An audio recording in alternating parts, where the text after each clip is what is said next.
Hello mga ka-MCV Glow, tara na at puntahan po natin ang KM90 Eco Park.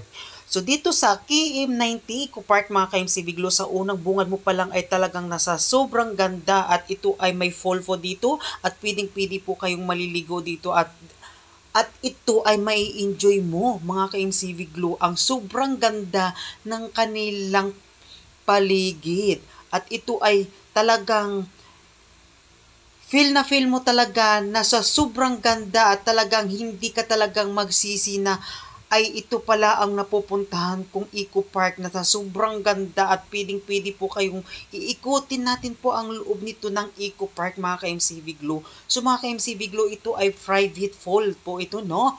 So ito ay matatagpuan po natin, ito ay sa Infanta Quezon Eco Park po ito, no?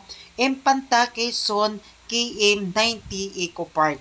Dito po yan matatagpuan sa Quezon Province. So, talagang pag titingnan mo mga ka-MCV Glow ang kanilang mga disenyo ay talagang sobrang ganda at mapamangha ka at ito ay talagang mai-enjoy mo at mafe-feel mo yung sobrang ganda ng kanilang Eco Park. At dito po mga ka-MCV Glow ay talagang akala mo ay nasa ibang bansa ka, kay talagang sobrang ganda, no? So, ikutin po natin ito at ito ay meron po silang viewing po dito sa may bandang itaas, mga ka-MCV Glow. Makita mo talaga ang overlooking po dito, mga ka-MCV Glow. At hindi lang po yan, at talagang sobrang ganda po ang kanilang, at talagang sobrang lamig po dito sa KM90 Eco Park, mga ka-MCV Glow, no?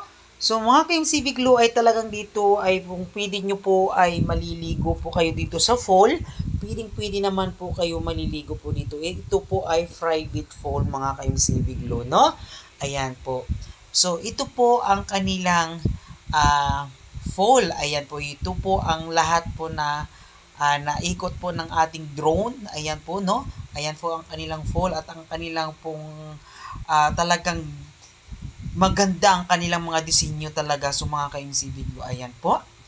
So talagang ito ay ikotin ng ating drone. So ayan po, so matatagpuan po ito ay sa Infanta Quezon mga ka-MCV Glow, yung KM90 Eco Park. So ayan po ang kanilang mga disenyo. Sa sobrang ganda at ito ay talagang matatanggal ang pagod mo sa sobrang ganda at sobrang fresh na hangin po dito sa kanilang park, no? At ito ay pwedeng-pwede po kayong maliligo dito. Talagang mai-enjoy mo ang inyong pagpasyal po dito sa KM90 Eco Park. So maraming salamat sa inyong mga walang sawang pagsuporta sa kay MCV Glow Vlog. So thank you so much.